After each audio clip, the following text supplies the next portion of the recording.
Ito na yata yung pinakamalinaw na ilog na napuntahan ko sa ngayon mga idol. Meron din ditong diving board na siguradong mai-enjoy nyo. Kung meron din kayong kasamang mga kids, siguradong matutuwa yan dito. Tara guys, samahan nyo kaming mag-nature trip dito sa Cotomines Kids Pool ng Masinloc, Zambales.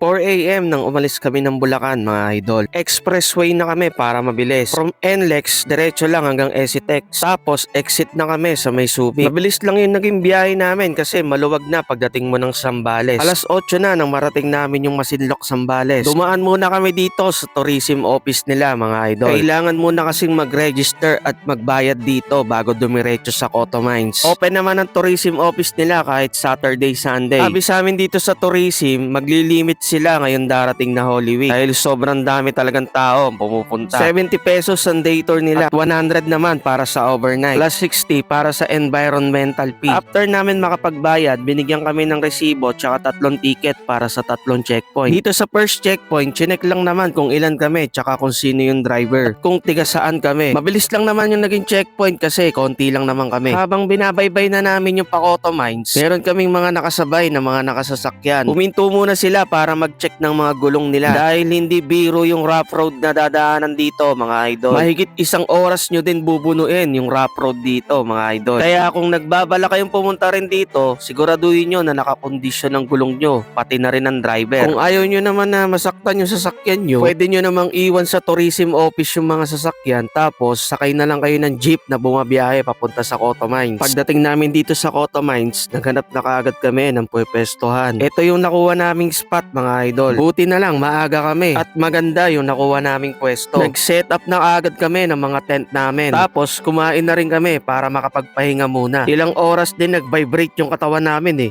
After namin makakain at makapagpahinga, naglibot-libot na kami dito sa Cotomines. Napakalawak at sobrang tahimik ng lugar na to mga pa. After yung may stress sa napakahabang daan, sigurado namang marerelax kayo dito. Sa sobrang linaw ng ilog dito, makikita mo talaga yung mga isda. Meron din ditong mga spot para sa mga mahilig mag-camping. Pagdating naman sa mga CR, hindi pwede ang maselan dahil hindi naman ganun kaganda yung CR dito. Kung ang problema nyo naman ay wala kayong baon pagpunta rito, meron naman nabibilan dito ng pagkain. Pero syempre mas maganda kumpleto na yung mga dala nyo pagpunta nyo rito. Pagdating naman sa signal, smart lang yung malakas mga idol. Wala nga rin palang kuryente dito mga par. Kaya kung pupunta kayo dito, siguraduhin nyo na marami kayong dalang power bank. Kung wala naman kayong baong tent, meron naman ditong naaarkila, 500 pesos overnight na yon. Nung malapit ng dumilim, nag-start na kami mag-ihaw. Meron sila ditong grill station, bawal kasi mag-ihaw sa mga pwesto. Pero kung may dala kayong sariling ihawan, pwede naman. Nung makaluto na kami, nag-start na kami kumain para sa hapunan. Sobrang dilim dito sa napili naming spot. Buti na lang meron kaming mga dala na solar light. Kung may kasama naman kayong kids, magbaon na rin kayo ng mga portable pan.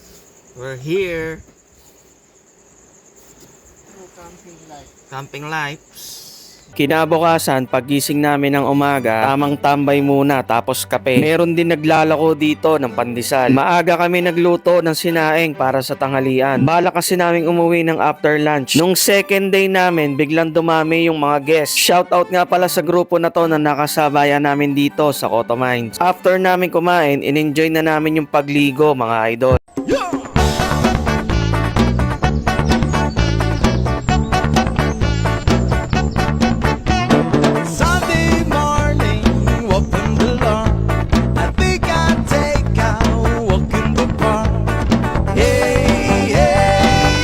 It's a beautiful day. But I got that someone waiting for me.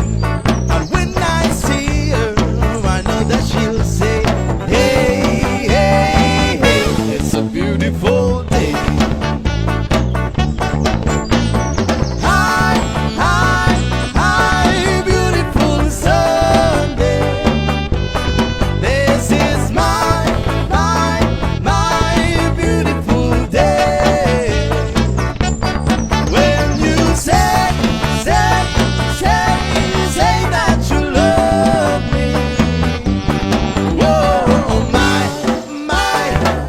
Di ba napaka-solid mga pa? Kayo ba mga idol, nakapunta na ba kayo dito sa Cotto Mines? Ano ba yung naging experience nyo dito mga idol? Like, follow, and share lang for more videos. At subscribe naman sa aking YouTube channel. Hanggang sa susunod na vlog na lang ulit no mga idol. Maraming salamat.